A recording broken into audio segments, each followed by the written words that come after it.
Well, my name is Sharon Haupt, and I'm a librarian here at Cuesta on the San Luis campus.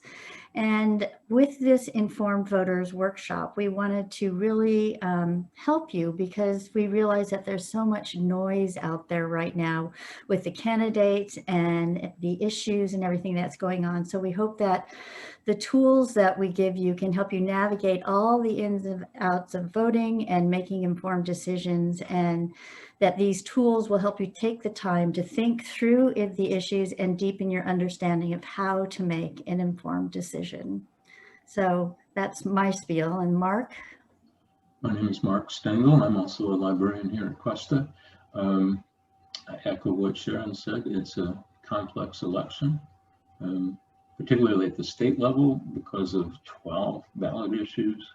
And one of the things I'll be focusing on in my part of the presentation is a good place to go to get information on those issues.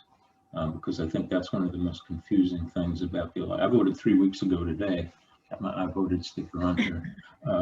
Almost forgotten some of those things, but my wife and I sat down with this resource and some others and did a lot of back and forth and researching before we decided how to vote on those.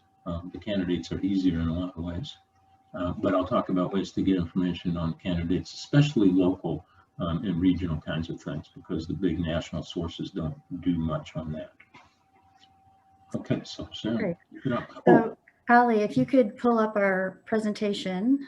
Yes, and while you're doing that, if you have a question, please put it in the chat, and Ali and Denise will be monitoring that so we can answer them as we go, or we'll have time for questions certainly when we finish the presentation. Perfect. Thank you. So if you could go to the next slide, Ali.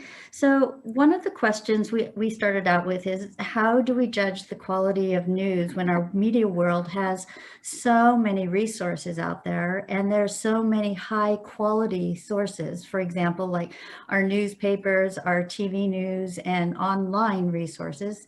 And yet we also have low quality sources such as social media with Facebook and Twitter and TikTok that can really accelerate misinformation and misleading facts and information. So if you could click on that link, Ali.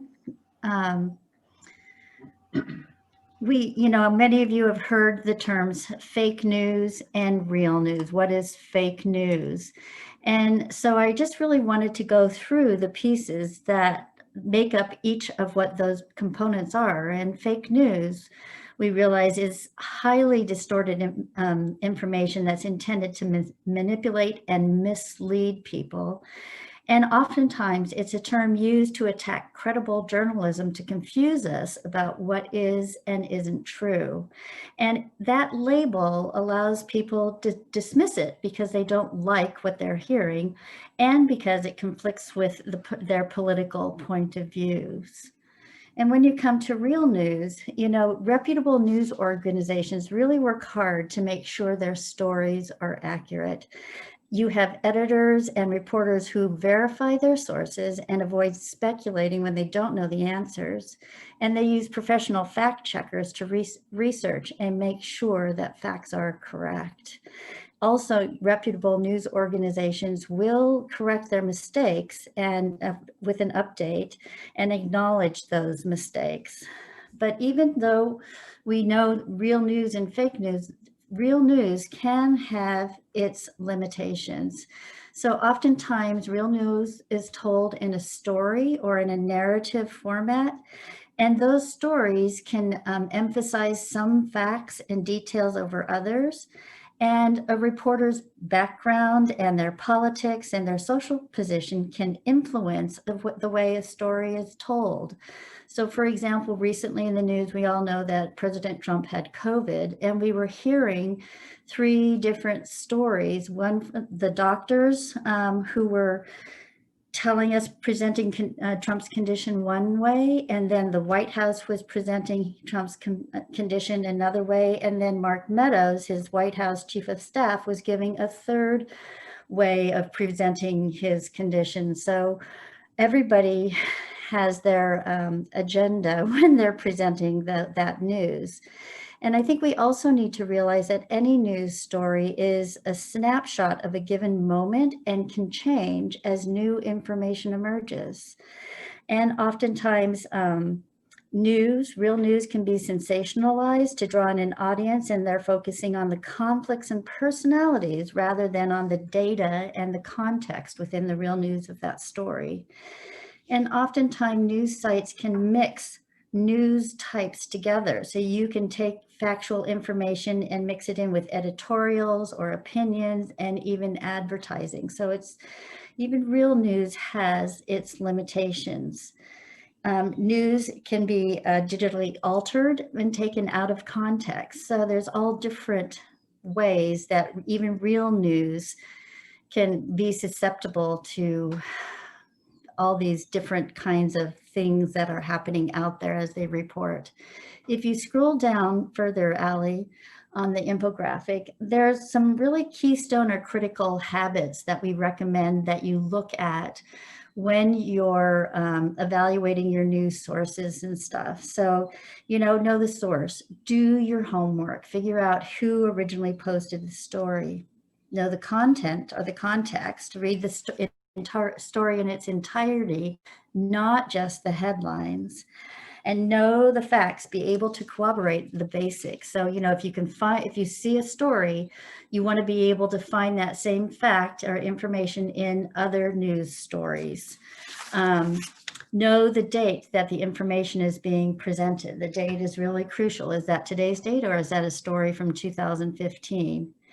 And for sure, know yourself. Be sure to know that it's easy to fall for a fake story if it's part of your beliefs. And so you just have to really be open to new ideas and checking other sources and knowing yourself for what's happening. So if you could go back to the perfect. Some places where you can fact check stories and information are factcheck.org, snopes.com, PolitiFact, and the Google Fact Check Explorer. And all of those will help you. The other thing that will help you is next slide. And if you can click on that graphic, there's a media bias chart that can help you with your voting. And if you look at this chart, you can see where this company has gone through, and I think Mark will explain a little bit more about this chart, but they have gone through, and on the left-hand side, they have talked about the reliability factor of whether they're doing fact reporting and original fact reporting or a mix of things. And then along the bottom of the chart, you can see whether that reporting skews left or right with their bias. And then with your key, you notice that the sources that are in that green box are the most reputable or reliable. And so they're that tend to be the most neutral and depend most on fact reporting. So that green box is one that is really where you tend to want to stick with your sources. The yellow box too is another fairly decent, reliable source for looking at your different types of sources. But I find this media bias chart to be one really helpful in helping me to find neutral sources for looking for my basic information. So, that's a quick overview about fake news and reliable news and your media bias. So I'm going to turn it over to Mark for some some voting information, and then we'll come back and talk more about misinformation. And yes, Nancy, all of these charts and graphs and infographics and links will all be available to you, and we'll tell you about that at the end. Next slide. And Mark? Sharon, I had a quick thing. There's also a self-quiz on that media bias site that you can take yourself, which is actually kind of interesting. They ask you, I don't know, 10 or 20 questions, and then they rank where your own preferences and beliefs are on a kind of a scale, and it's a little uncomfortable. I've done that with some classes, and students are a little edgy, and I know when I did it, I was a little edgy about the results. So it's interesting. Yeah, that's right. Thank you for reminding me about that.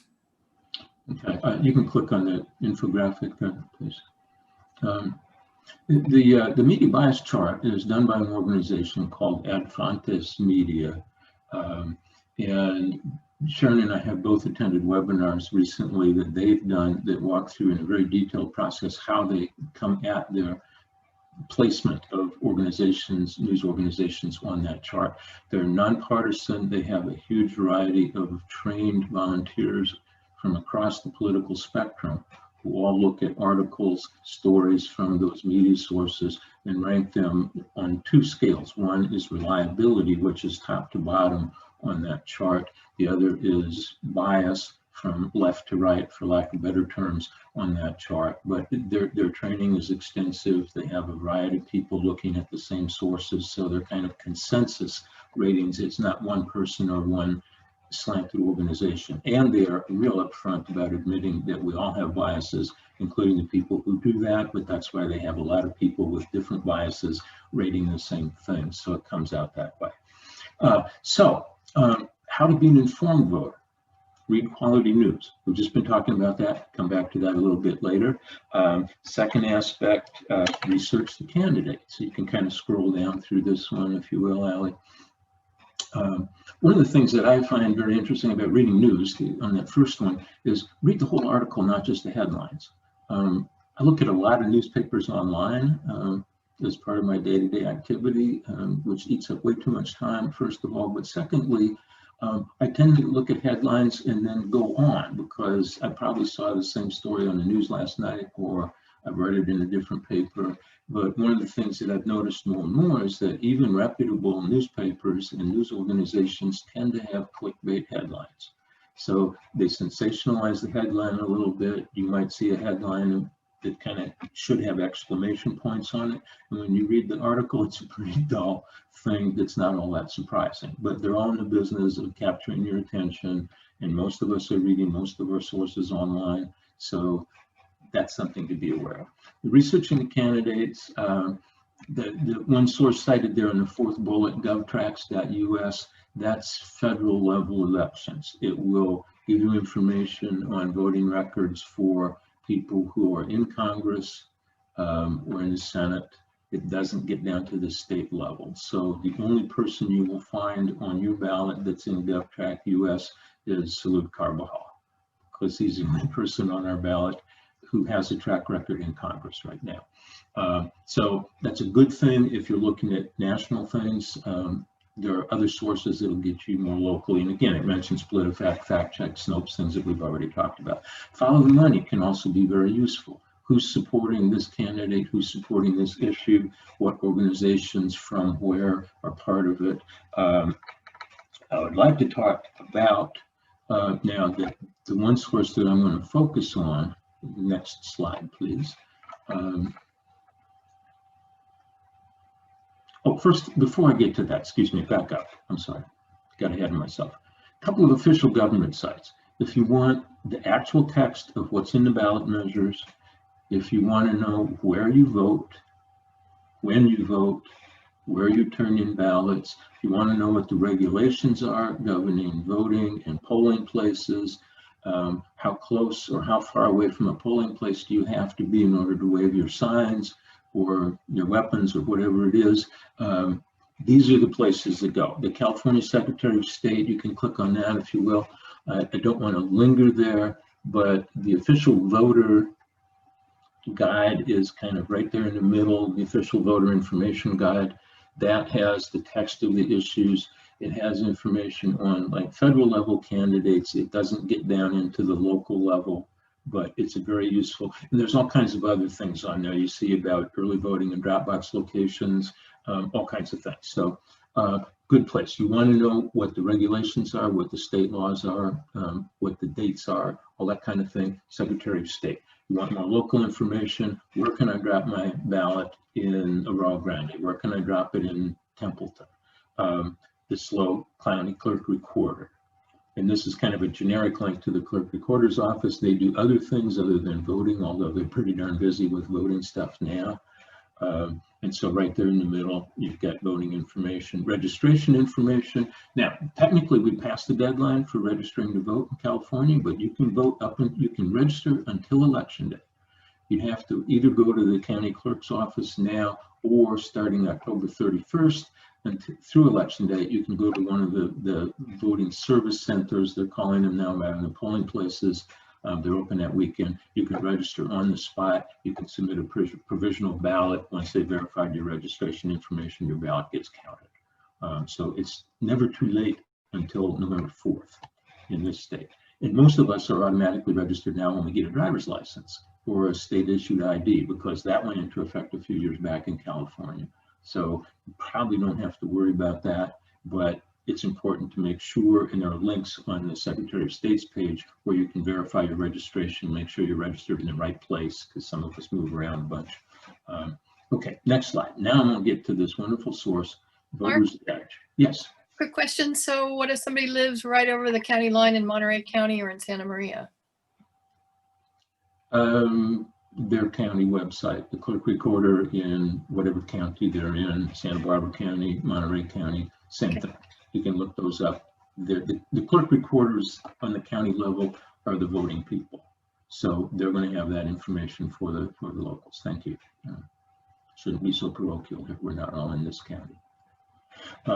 Voters Edge, nonpartisan, nonprofit. It's an organization created by two other organizations that have been around forever. The League of Women Voters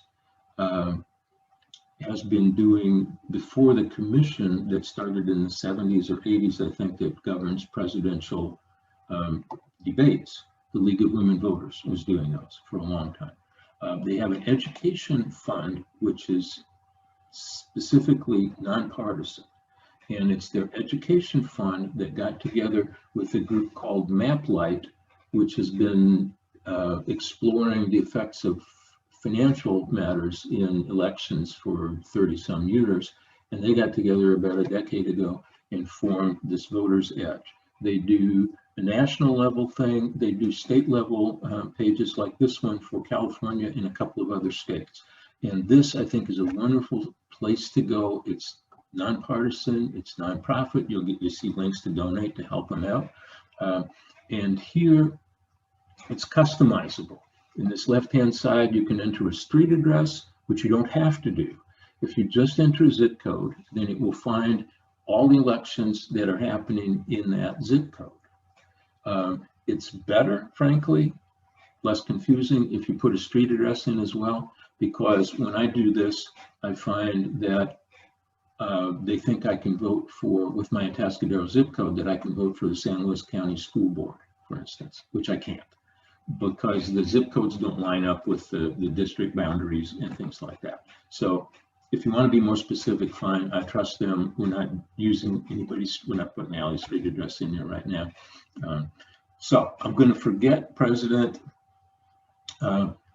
except to say if there are more than 4 candidates, they won't all show up in the same place. So you'd have to scroll to the right to see, for instance, President Trump and one other on that one, the top line there, presidents. Yeah, so you hit that big right arrow next to Rocky. Yeah, and then you get, and eventually get Trump. They rotate those kind of on a random basis. So the 4 that will show up in the president level. But again, you're overwhelmed with information on presidential candidates. I'm not even going to talk about Salute Carbajal and Andy Caldwell. There are other sites, national level sites, that can handle that. The fun stuff, and it says right here in the yellow, there may be more contests on your local official ballot, blah, blah, blah. So enter your full address to show just those. Secretary of State or California State Senate, State Assembly. I get more mail. I don't know about you all. I get more mail in my mailbox about Don Addis and Jordan Cunningham than anybody else. There's lots of money involved in that state legislative race. And we can look at maybe some details there. We get Cuesta Board, Paso, not part of what I'm voting for. Atascadero School District, yes. St. Louis Coastal, I don't get to vote for, but if you're in that area, you do. Templeton, etc., mayor. And then as you go further down, so you get all the local elections, then this is really important. You get all propositions. Just pick one, Allie, and click on the learn more. 15, yeah, plenty of advertising money spent on that one as well. So first you get a summary. You get choices of language that you can get these things in. An easy voter guide, kind of how it is, what if it passes, what's the budget effect, what do people say in favor of it, what do they say against it. Keep scrolling down. Pros and cons, and these are official things from the official voters guide that the Secretary of State puts out. Supporters say, opponents say, a yes vote means this, a no vote means that. Keep going. There's more information on all of these buttons down here, background, fiscal effects, etc. And then down at the very bottom, you have to scroll a long way. You start getting contributions. Who's paying for this stuff? Who's backing it? One of the 3 pieces of advice on that infographic: read quality news. The third one, the second one, research the candidates. Third one, follow the money. This site does a really good job of following the money. At least for the ballot initiatives and for the kind of state level legislative candidates. Not so good on local because it's a lot harder to get local information on candidate positions. Some people submit those, some don't. The reporting is a little bit different for local elections than it is for state level elections. And they have links to opinion pieces in newspapers around the state, for and against. There are videos. There's more information than you can possibly want on every one of these ballot initiatives. And unfortunately, California has been in a position for a long time. That's kind of the way we govern now, is by ballot initiatives.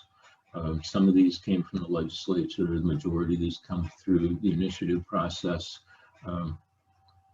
Editorial comment: I don't happen to think that's a good way to govern a state, but it's what we live with, and there's some good things that have come from these.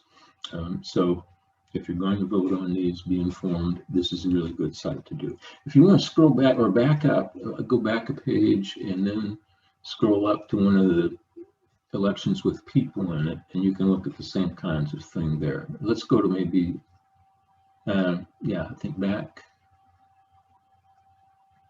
Oh, okay. Now find your ballot again, sorry.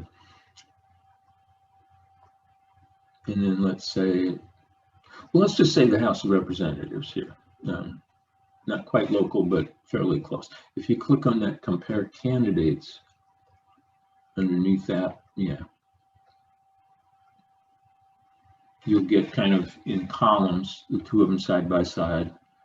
I guess now you have to hit compare again for one of them, and it will show you what their stated positions are, give you their website address, their email address, who supports this candidate, where the money's coming from, all that kind of thing. So similar to what they do on the propositions. And the more local you get, unfortunately, the less detailed this information becomes. There isn't much information on who's funding the Atascadero mayor's office, or who's backing it. Well, nobody's really willing to say that they're against an initiative to raise money for schools or something like that. So, but at the state level, at the state legislative level, this is pretty good. For the propositions, it's unbeatable as a source of information, official and otherwise, all linked together. And the map-like people who've been doing this analysis of fundraising for a long time in elections actually have charts that show the percentage of money that's coming from within the state, that's coming from elsewhere, how much is coming from organizations, how much from individuals, things like that. So you can get really granular about where the money's coming from for these initiatives. Okay, so enough for now. That's what, but I really think this is a very useful site, especially on the propositions. So what do you do for local stuff? Templeton School Board, Atascadero City Council, a local tax initiative in SLO. this is going back to reputable news sources now. The access to the Tribune is by subscription. Some of their things on sanluisobispo.com you can get free, but this link is, we have a database called Newsbank, and that collects articles from newspapers around the country. It has the majority of California newspapers, with the major exception of the LA Times. But most of the other big city, medium-sized city papers are part of the Newsbank thing. It's a little clunky, but if you go to Newsbank on our A to Z list on the library of databases, and click on that, one of the options is search just California newspapers. Another one is search the Tribune. If you select search the Tribune, this is where you end up. And you don't have to pay any attention to those 3 different sources down there. One is the print newspaper, one is the web edition, and then there's blogs, which they're not doing anymore. And this is a list of all the sources that are included in that database, which for these purposes we don't care about. You can type a keyword in there. I don't know. But how about election endorsement? If you want to type that in. Ooh, you're much better, quicker typist than I am. And click search, and this will grind away for a while, and we can find that. Okay. So first thing comes up, and there's usually about a day lag almost between the newspaper as it comes out in print and electronically and what gets into Newsbank. But this one is from yesterday, that they endorsed John Laird as choice for state senate. If you scroll down maybe 8 or 10 articles, and then there's some fact check things. Interesting, because I'm getting lots of literature. Jordan Cunningham says this, Don Addis says this, and you know, the Trib's kind of fact checking those election things that they're sending out. Maybe a little bit further up, sorry. They do have, and they reprint this from time to time. I think it's below that, Alan, I'm sorry. I guess it's further up. Somewhere in there, Tribune, okay. Anyway, they do have, they have printed in one editorial, and they reprint that fairly frequently in the newspaper, who they endorse for local elections in Rio Grande, in Templeton, in Tascadero, and Slow, wherever you happen to be in the county. And they have another one that they were both originally published on the 14th of October, and I noticed that one of them at least was in today's paper again, in the digital version, of what their position on ballot initiatives with brief explanations. So that can be useful too. But it's a really good place. It's one of the only places to find detailed information and editorial opinion about local candidates and local issues, simply because it's too big a project for a state level thing like Voter's Edge to tackle. The Secretary of State can't take that on. They don't have enough people. So it's really up to local newspapers, wherever you happen to be. You know, the Tascadero News that comes out once a week has been pretty quiet about this because the owner is running for city council, so they're keeping mum about it. They also own the weekly Paso paper. I haven't seen much in that. So, you know, again, all the things that you learn about critical thinking and evaluating news sources, you know, where is it coming from? What's their point of view? It applies to local newspapers as well. The Tribune is part of the McClatchy chain of newspapers, which is somewhere in a bankruptcy proceeding. So maybe that makes a difference in how they look at things as well.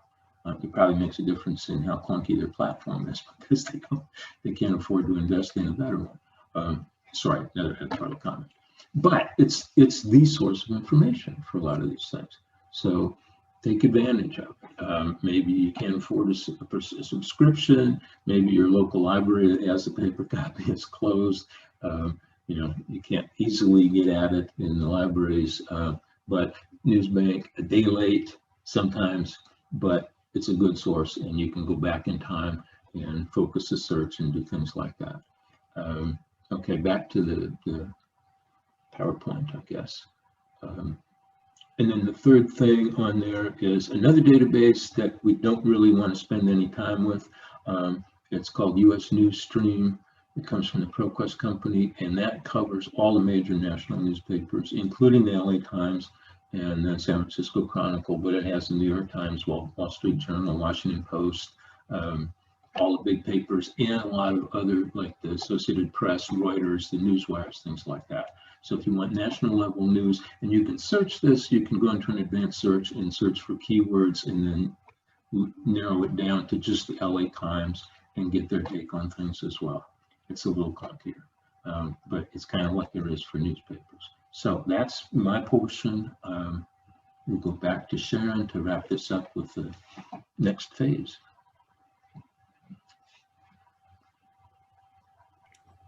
Thanks, Mark. I appreciate that. So, you know, with everything that's out there, the voting information, the news, everything, there's so much information and misinformation and disinformation. And so why are we so vulnerable or receptive to these stories?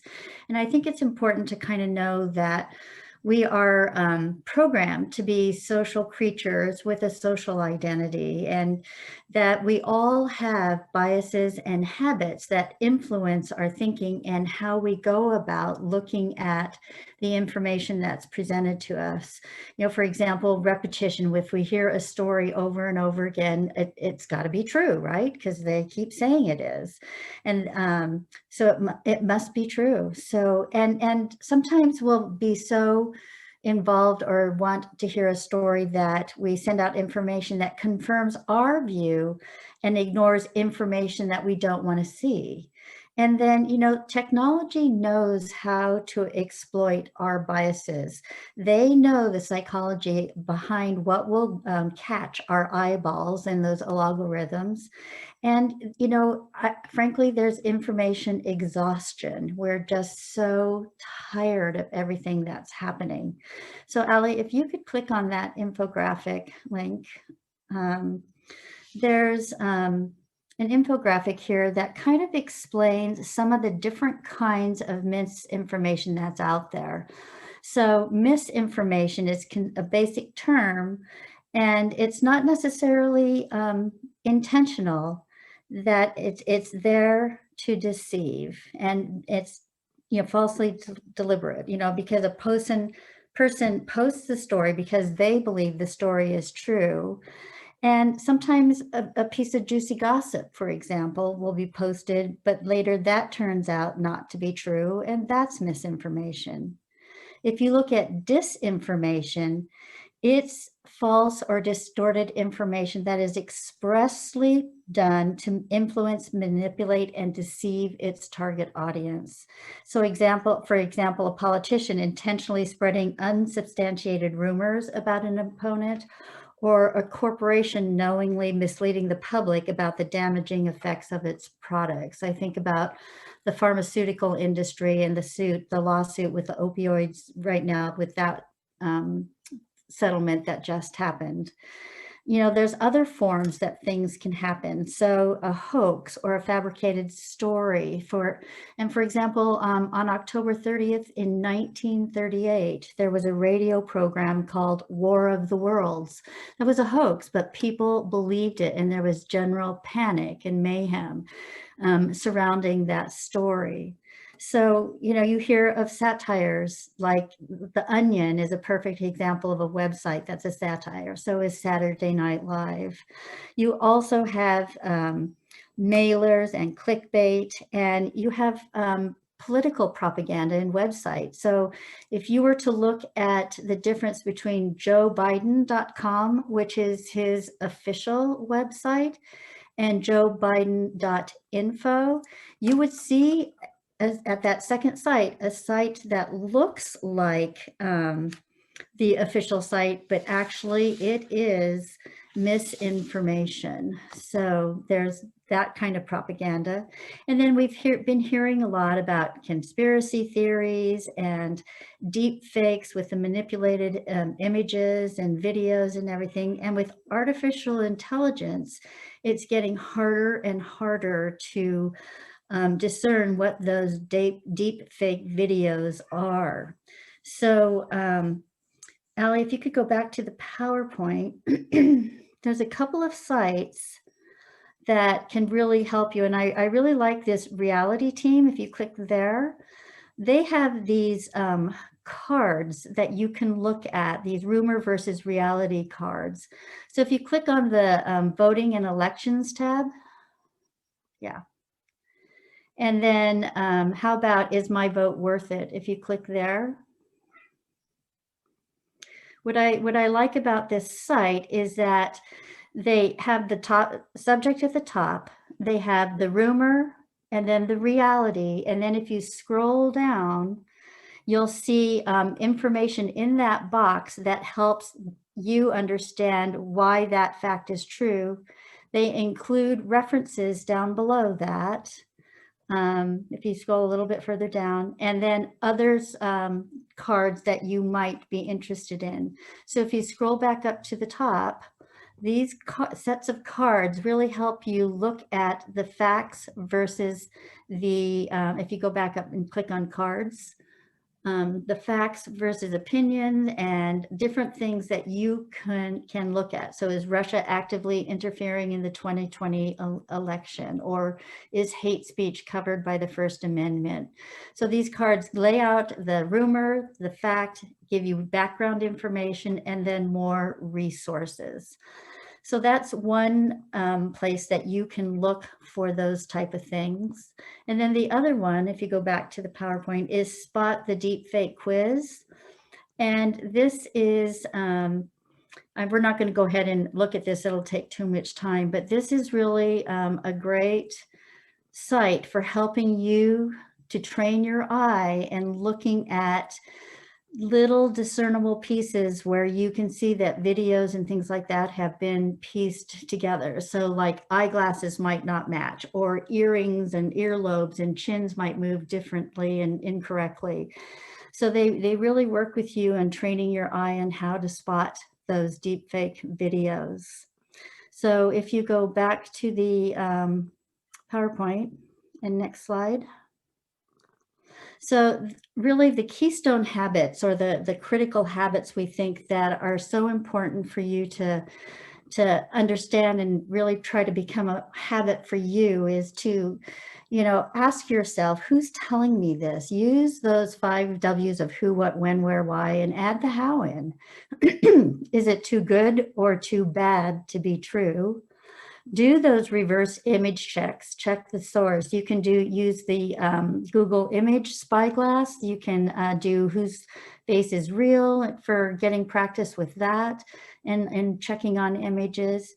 Know your sources. Once you find sources that are trustworthy to you and that are of value, that you find credible and can believe in and know that has always balanced with what you believe in, then stay with those sources, and figure out, what makes me want to believe this about this article? What's compelling about this? Ask questions out of curiosity, and try to make what I call a truth sandwich. If you find a nugget of information, can you find other places where that nugget can be sandwiched with other things that validate that? And so you can have your nugget and then the other sources on top of that, and make yourself a truth sandwich, and just try to figure out everything that's going on. So all of these resources that we have talked about here in this presentation can be found in several places. The Cuesta Library, on the library homepage, there's a button called Guides, and if you click there, you can go to the election guide, and all of the infographics and links will be on all of those different tabs and throughout each of these guides that we have created. So there's the election guide, there is a fake news guide, and then the Cuesta, I think Ali created a page for Cuesta with voting and election information on that also. Is that correct, Ali? It is. Yeah. So, there's lots of information that we have thrown at you here in this presentation, but all of those guides, whether it's the election guide or a fake news guide, those two can be found on the library homepage. There's a button called guides. Click there and just look for fake news and election, and you can get to those guides. So, thanks, Denise, for your questions and for helping us. And is there anybody else who has questions or information for us? And may I have a request for some of you. If you are, as you may know, all of your instructors are evaluated periodically at Cuesta, and my turn is this semester, so I'm being evaluated as a librarian. Allie has a link to evaluation of a librarian, a very short little survey. And if you have a chance, I would greatly appreciate it if you would fill that out. It will help me and help my evaluators determine what I can do better down the road. So appreciate that. Now we've got time for whatever questions you might have. I had to step away when you were talking about how a person could make sure they're registered and how they could possibly vote even if they don't have their ballots and that kind of stuff. I think probably the best place for getting that information would be the Secretary of State, the official the Secretary of State's page on elections. And there's a lot of information in there, and you kind of have to move around and figure out what the proper heading is. But there's registration information. There's probably a separate little link on that main page from the Secretary of State on registration. And that would have information on what the process is. Essentially, you have to go to either the county clerk's office who handles that, or one of these voter service sites when they open on the 31st of October. And Nancy, I'll send out the PowerPoint to everyone who's here so that you can look at that too afterwards if you'd like.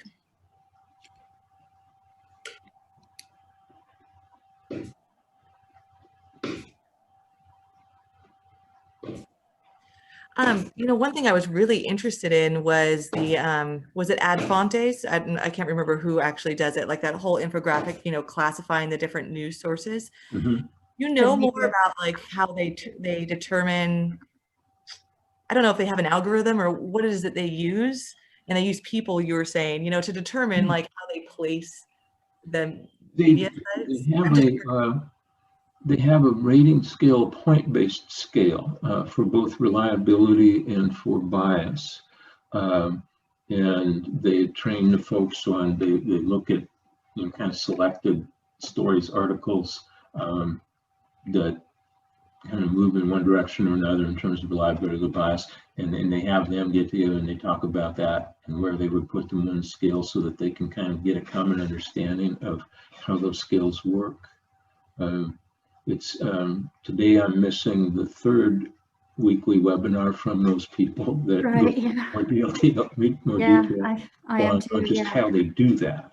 But it's a fairly complex process of arriving at a common understanding of what that scale means and where a certain thing might fall on it. Yeah, there's a whole group of people that are working at that place that have this rating scale for articles and news sources and things like that. And they are trained specifically on how to rate those articles and keep their own prejudices out of their evaluations. I just think that's really fascinating, like psychologically, like what the process would be to try to sort of root out bias. I mean, that's not an easy task, obviously, and probably impossible completely, but it'd be interesting to learn more about how they do that for sure. So. Yeah. And I mean, part of it is that they acknowledge that everyone has biases. Right. And that's why they have a variety of people looking at any particular article or source so that they sort of, the biases sort of smooth each other out or cancel each other out. And even a flaming liberal can determine fairly accurately that this story or this source is in my wheelhouse. Rigid conservative can say this is comfortable to me. This is right. It's over on this end of the scale. It's when you kind of get into the middle that it's hard to make those gradations. Yeah, so they're checking each other. So they've got like sort of a good checks and balances system, it sounds Always like. a good idea, people talking to each other and listening to each other. Exactly. Listening part is hard, I think. That's a challenge, yes. Yeah, having those conversations are difficult, but yeah, I do think we can spot someone else's bias easier than we can spot ours. And if we're Right. receptive to hearing from other people, I think that helps us out. Yeah. Yeah, it's a challenge to not be dismissive of things that are clearly wrong. And we all know things that are clearly wrong. Yes. We just disagree on what those things are. Right, and often just disagree about what the solutions are, I think. And if we talked more, we might come up with better solutions together. You know, I don't know if that's a naive viewpoint, but it seems like if we were able to communicate better, we'd come up with better solutions. So It'd be naive, but it's healthy.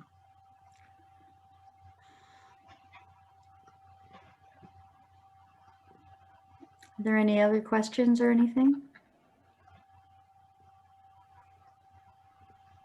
No, I hope this helped. I hope you've all voted. oh, absolutely. There was lots of sources in there that I was like, oh, I didn't realize or didn't think about accessing them, especially locally. I always have a hard time locally. Yeah. Yeah. It can be, yeah. It really can be. Especially if you're new to a community or newish and you haven't had a chance to kind of get the lay of the land and figure out who's who and all that. Right. Yeah. It was nice though. I found they had like local forums in Atascadero at least that you watched on Zoom. Mhm. And I found that really helpful. It was really accessible because it was online, you know, so I really, yeah. I enjoyed when I moved back last fall, I went to one for county commissioner before we got shut down by the virus. And that was very interesting too. I mean, it's more fun to have a lot of people in one space and to see where they sit and how they line up. The right-wing people were on the left side in that facility, and left-wing people were on the right side. I guess maybe depends on whether you're looking stage left or stage right, or audience left or audience right. I enjoy those types of events. Yeah, and it's easier to attend those when you don't have to go anywhere. Definitely. Yeah. I don't have any other questions. I don't know about the other people who are here, but Sharon, you have a cat in your lap, it looks like. Is that your kitty? Yeah, he's 18 and he's kind of needy sometimes. So he competes with the computer. So. Cat does the same thing. So, anyway. Well, if people don't have more questions, thank you so much, Sharon, and thank you so much, Mark, for taking the time to put this together. I think it's something that we need to be reminded of periodically. There were new things and there was other things I kind of hadn't thought about that were very good reminders. So thank you. You're welcome. 2 years we'll be doing another congressional election. Right. So we need to have this discussion again for sure. Yeah. Resurrect this and update it. Yeah. For sure. Absolutely. Okay. All right.